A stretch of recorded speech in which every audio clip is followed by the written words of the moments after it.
Oi pessoal, estamos mais uma vez aqui na nossa viagem através do Livro dos Espíritos. Nós vamos começar hoje nosso episódio 19 e entre os episódios 19 e 23 a gente vai tratar do capítulo 6 do segundo livro, né? Lembra que as divisões do Livro dos Espíritos são feitas em livros e depois capítulos, né?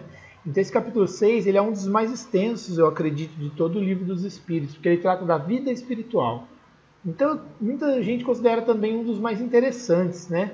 Porque ele explica, fala das condições da existência na vida espiritual, né? Sobre os tipos de mundo, sobre como os espíritos percebem as coisas.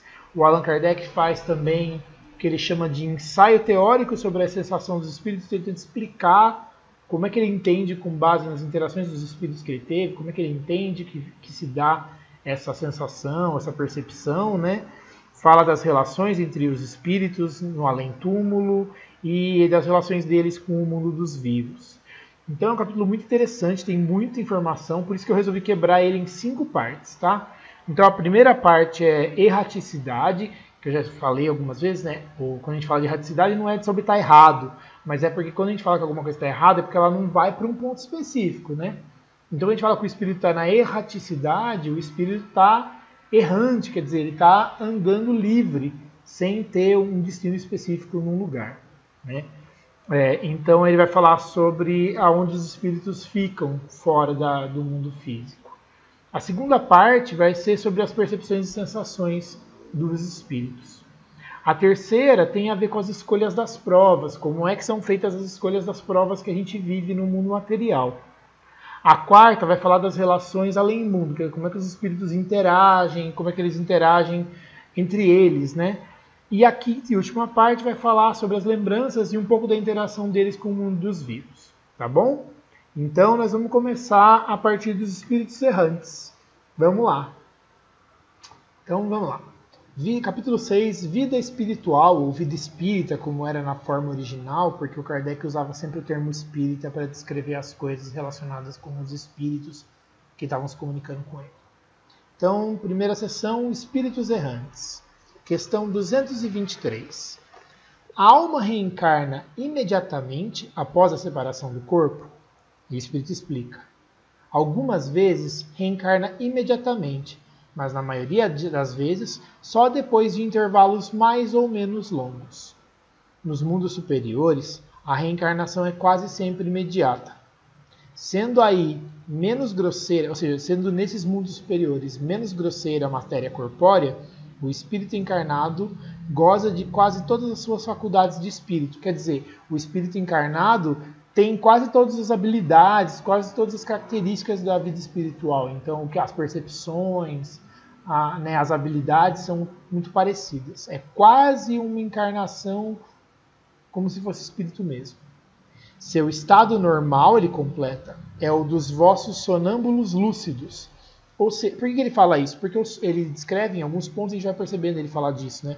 Os sonâmbulos lúcidos são aquelas pessoas que sabem que estão dormindo e que, enquanto estão dormindo, interagem com o mundo espiritual, porque o espírito está mais desprendido, mas ela ainda está usando o corpo para se comunicar, né? Então ela faz coisas com o corpo físico e ela consegue interagir com outras pessoas que estão acordadas, que não estão no estado sonambúlico, né?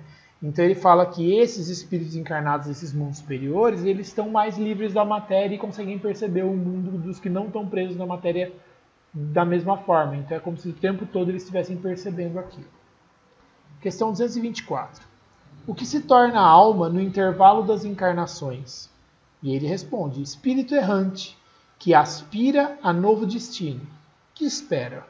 Ou seja, é um espírito que está livre, que não tem um lugar específico para estar, que está esperando um destino novo, que está desejando um espírito novo. Um destino novo. Aí o Kardec completa a pergunta, 224A. Qual pode ser a duração desses intervalos? Desde algumas horas até alguns milhares de séculos. Aliás, não há, propriamente falando, um limite máximo estabelecido para o estado errante, ou seja, para o estado fora do corpo físico, que pode prolongar-se por muito tempo, mas que nunca é perpétuo, quer dizer, nunca é eterno. Cedo ou tarde, o espírito encontra sempre a oportunidade de recomeçar uma existência que sirva à purificação das suas existências anteriores. Aí o Kardec faz mais uma adição, né, à pergunta. Essa duração está subordinada à vontade do espírito ou lhe pode ser imposta como uma expiação, né, como um resgate, vamos dizer assim? Aí a resposta é uma consequência do livre-arbítrio. Os espíritos sabem perfeitamente o que fazer. Eles sabem perfeitamente o que fazem, mas para alguns é também uma punição imposta por Deus.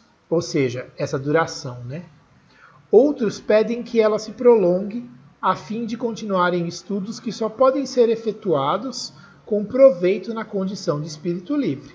Eu acho que é bem claro, né? Ele fala assim, olha, o espírito sabe bem o que ele está fazendo, mas em alguns casos Deus determina, então Deus não permite que aconteça diferente. Ele faz com que dure muito ou dure pouco, e mesmo que o espírito não quisesse aquilo. Ele fala que alguns espíritos pedem para prolongar essa duração no mundo espiritual, porque tem algumas coisas que eles só poderiam aprender lá. 225. A erraticidade, ou seja, esse estado de estar livre do corpo, é por si só um sinal de inferioridade dos espíritos? Aí o espírito responde, não, pois há espíritos errantes de todos os graus. A encarnação é um estado transitório, já dissemos isso a vocês. Em seu estado normal, o espírito está liberto da matéria. Então ele fala, né, que na verdade o espírito, o normal dele é ser errante, ou seja, estar livre da matéria. A condição da matéria é que é sempre temporária, né, transitória é temporária. 226. Pode-se dizer que são errantes todos os espíritos que não estão encarnados? Aí ele responde, os que devam reencarnar, sim. Quer dizer, aqueles que ainda precisam reencarnar, se ele falar que são errantes todos os espíritos que não estão encarnados aqui, considerando aqueles que precisam ainda reencarnar, sim. Mas os espíritos puros, os que atingiram a perfeição, não são errantes. Seu estado é definitivo. Aí o Kardec completa a resposta, né? No que diz respeito às qualidades íntimas, os espíritos são de diferentes ordens ou graus, pelos quais vão passando sucessivamente à medida que se purificam.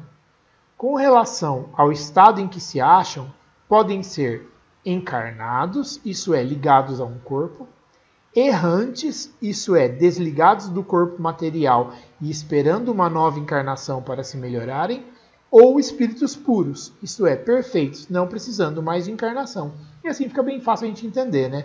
Então você está encarnado, ou está desencarnado, que é o que ele chama de errante. Então toda vez que fala de errante, erraticidade, se refere ao estado desencarnado. E os espíritos puros que estão desencarnados, mas porque não precisam mais voltar para a matéria. Então a gente dá um nome diferente, tá? Eles não estão mais errando, eles já sabem exatamente o que eles têm que fazer, né?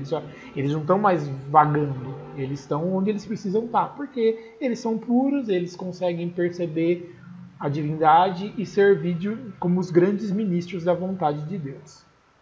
227. De que modo se instruem os espíritos errantes, já que certamente não o fazem da mesma maneira que nós? Quer dizer, como é que eles aprendem? Aí o espírito explica. Eles estudam o seu passado e procuram meios de se elevar. Vêm, observam o que se passa nos lugares que percorrem. Ouvem os discursos dos homens esclarecidos e os conselhos dos espíritos mais elevados que eles. E tudo isso lhes inspira ideias que não tinham antes.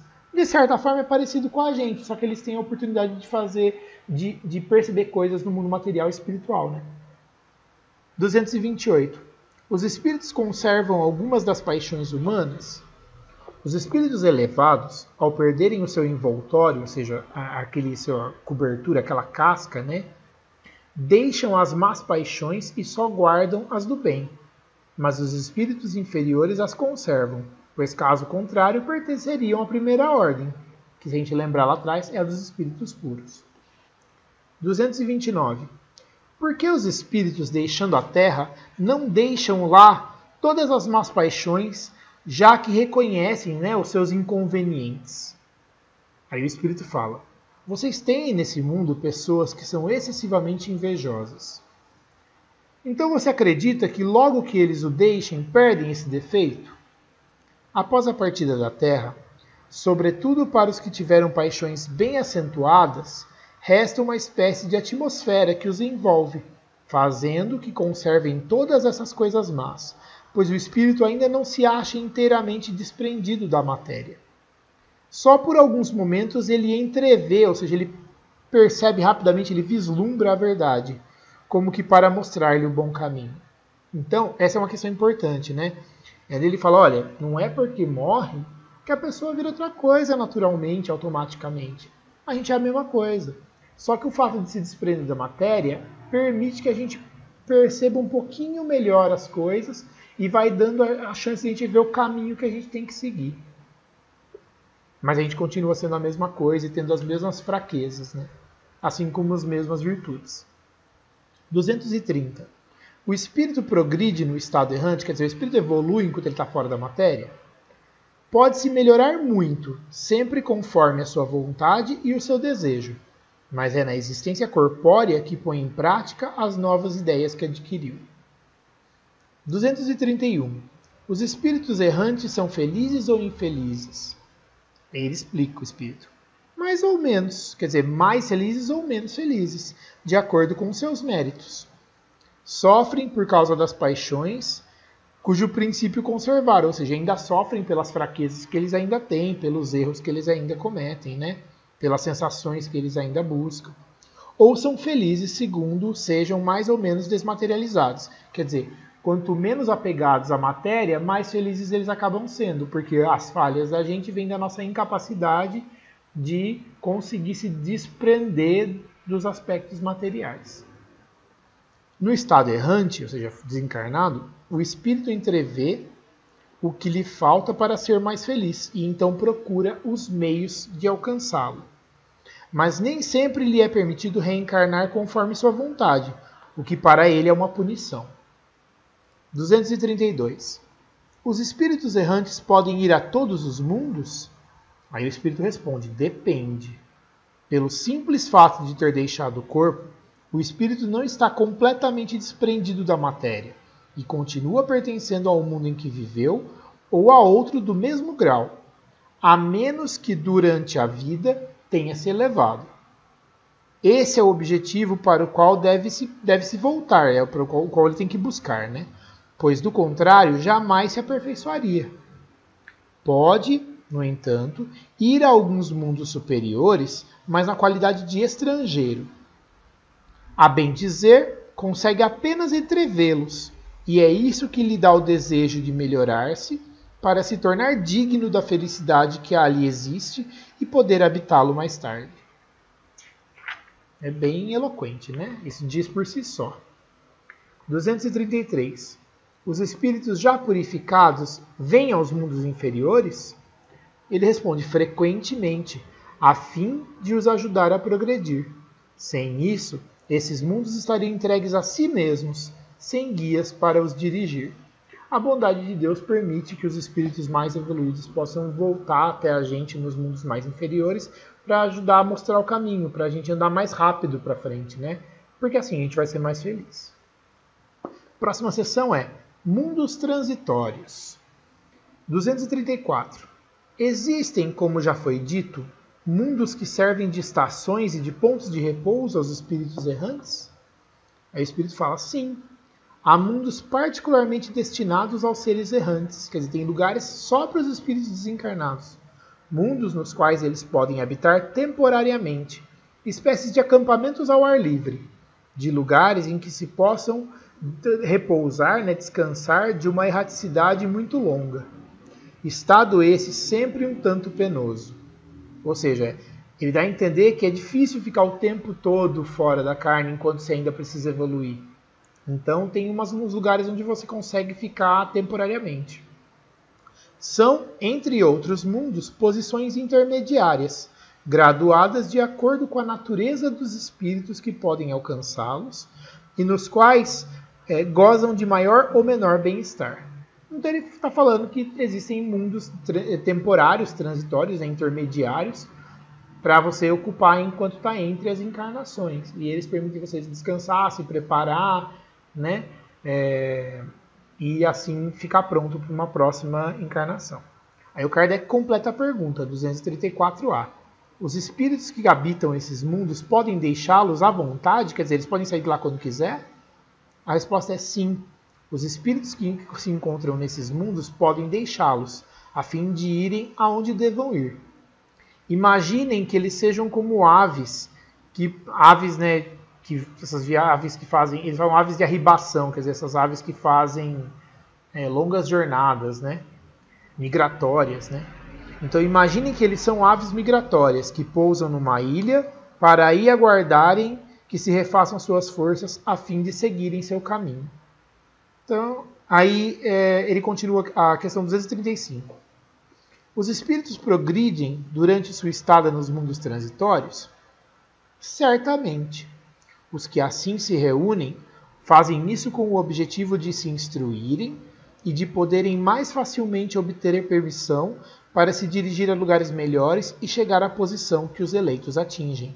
Então, quer dizer, esses mundos não são só uma parada de eu vou dar um relax aqui antes de continuar. Não, é um lugar para se preparar, como eu mencionei antes, né? Então eles usam esses momentos para se preparar. Um exemplo desse tipo de lugar, que a gente não tem como dizer se é bem um mundo ou se é simplesmente um lugar, né, no espaço, mas o que a gente vê nesses romances espíritas, né, as colônias, são mais ou menos isso, né, um lugar intermediário, um lugar de transição, onde você pode ficar para se preparar para outras vidas. 236. Pela sua natureza especial, os mundos transitórios se conservam perpetuamente, ou seja, se conservam eternamente destinados aos espíritos errantes? Não. A sua posição é apenas temporária. Quer dizer, esses lugares também mudam a função deles, né? 236A. Esses mundos são ao mesmo tempo habitados por seres corpóreos? Aí ele explica, não. A sua superfície é estéril. Os que os habitam não precisam de nada. Então aqui, na verdade, ele dá a entender que são mundos como planetas mesmo, né? Tem lugares que não tem nada vivo, não tem nenhuma criatura viva, mas esses lugares têm espíritos que ficam nesse lugar para se preparar. É isso que ele deixa bem claro, né? 236b.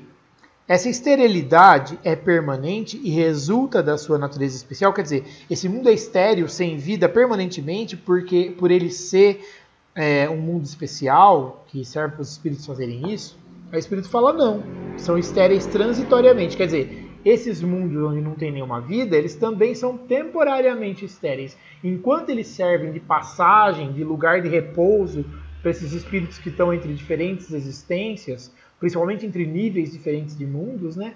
Eles não têm vida, mas em algum momento eles tiveram ou vão ter. 236c. Então esses mundos são desprovidos de belezas naturais, quer dizer, são mundos feios que não têm beleza natural? Aí o Espírito fala, a natureza se reflete nas belezas da imensidade, ou da imensidão, que não são menos admiráveis do que aquilo que vocês chamam de belezas naturais. Ele fala assim, então, o que para você é beleza natural na Terra vem da vida, mas tem outras belezas para se apreciar no universo. Tem várias complementações, né? Aí o Kardec, 236d. Já que o estado desses mundos é transitório, nossa Terra será contada um dia entre eles? Quer dizer, já que esses mundos são transitórios, são temporários, nessa situação de não ter nenhuma vida, a nossa Terra, o nosso planeta, algum dia vai ser desse jeito? Ele fala, ela já foi. Quer dizer, antes da Terra ter vida, ela servia como um mundo preparatório também. E aí o Kardec faz a última pergunta dessa questão, né? 236e. Em que época? Aí o Espírito fala, durante a sua formação. Olha que legal. Então quer dizer que antes da Terra, enquanto a Terra estava se formando, ela servia de ponto temporário para os espíritos se prepararem para continuarem as jornadas deles. E aí o Kardec faz uma complementação dessa questão tão longa, que ele complementa várias vezes, né? Até pela natureza da questão. Ele fala, nada é inútil na natureza. Cada coisa tem o seu objetivo e sua destinação. Nada é vazio, tudo é habitado, a vida em toda parte. Assim, durante a longa sequência dos séculos que passaram antes do aparecimento do homem na Terra, durante os lentos períodos de transição que são comprovados pelas camadas geológicas, antes mesmo da formação dos primeiros seres orgânicos, naquela massa sem forma, naquele caos árido, onde os elementos se achavam em confusão, não havia ausência de vida. Seres que não tinham as nossas necessidades, nem as nossas sensações físicas, lá encontravam refúgio. Deus quis, mesmo nesse estado imperfeito, que a Terra servisse para alguma coisa. Quem então ousaria afirmar que entre os bilhões de mundos que giram na imensidão, um só, um dos menores, perdido na multidão, tem o privilégio exclusivo de ser povoado? Quer dizer, como é que a gente pode dizer que só a Terra, que é um mundinho tão pequeno, uma coisinha de nada, um grãozinho de areia no universo, né, é o único lugar que tem vida? Aí ele continua, qual seria então a utilidade dos outros mundos? Deus os teria feito unicamente para recrear os nossos olhos? Quer dizer, Deus fez eles só para enfeitar o céu, só para a gente ver e achar bonito? Essa é uma suposição absurda, incompatível, quer dizer, não combina com a sabedoria que resplandece em suas obras.